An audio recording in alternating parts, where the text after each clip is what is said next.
Bonjour les amis. Alors, rapidement, parce que j'ai envie, un petit tour d'horizon de ce truc que je viens de recevoir, qui n'est pas un Lamy 2000, ça c'est un Lamy 2000, ça c'est un Jinhao 80. Donc, c'est une chinoiserie qui, comme vous le voyez, est quand même extérieurement très fidèle, qui est un tout petit peu plus grand, hein, un chouïa plus grand, et dont, voilà, la dernière similarité avec le vrai Lamy 2000, qui vaut beaucoup plus cher, c'est le clip qui est sur ressort. Bon, en dehors de ça, c'est un petit stylo chinois à 4 euros, un peu moins de 4 euros, qui n'est pas du tout à piston comme le Lamy 2000, et qui, voilà, la comparaison sans le capuchon, voilà, ça tient plus du tout la distance. Alors, pourquoi j'ai pris ça? Parce qu'il me fallait quelques euros pour avoir les frais de port gratuits.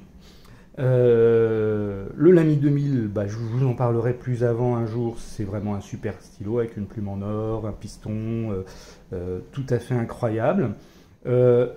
Jinhao a copié la forme, et comme j'étais en train de l'utiliser pour essayer de refaire un peu le plan d'un bouquin que j'ai commencé, et je découvre à quel point un stylo de cette forme-là, qui est donc la même forme, en poids, il est peut-être un tout petit peu plus léger, parce que la pointe de la section du Lamy est en métal brossé. Là, tout est en plastique. Il n'y a pas de piston, donc il y a un convertisseur fourni, de capacité très correcte. Le vissage se fait métal sur métal, donc ça c'est bien, c'est rassurant aussi. C'est pas voilà. Sur le Lamy, il n'y a pas de vissage. Enfin, il y a le vissage de la section, mais ici c'est un piston, quoi, hein, donc avec une petite fenêtre. Hop, donc ça vaut, je sais pas combien ça vaut, 200, 300 euros. Ça vaut donc 4 euros. Alors, on s'en fout du fait que ce soit une copie visuellement. Personne va prendre ça pour un Lamy 2000. C'est pas un Lamy 2000, c'est pas tout à fait le même plaisir en main, hein, quand même. C'est pas la même qualité de fabrication. Maintenant, je découvre que cette plume de type Lamy normal, Lamy Safari, est très douce, très confortable. Butter smooth, littéralement. Alors, je vais pas écrire là-dessus parce que je suis en train de faire mes machins. Prends un bout de papier. Butter smooth, vraiment.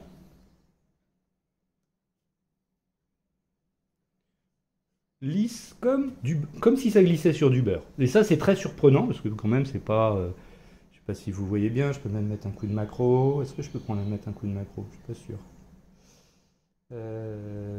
Non, on peut mettre la macro. Dommage.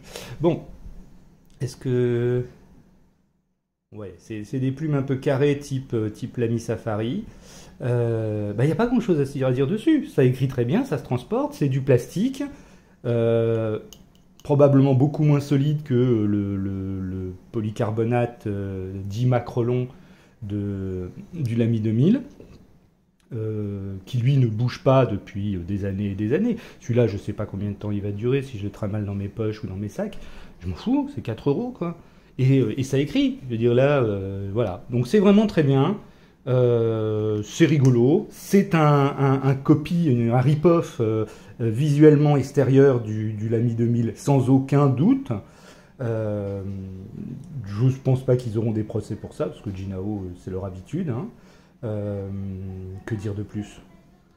Voilà, c'est un bon stylo. Franchement, 4 euros, ça écrit, ça en jette pas, c'est pas très joli. De toute façon, le Lamy 2000 n'est pas très joli en soi, il a une forme particulière, mais ça marche bien, quoi. Allez, je vous embrasse. Je vous parlerai du sonnet la prochaine fois.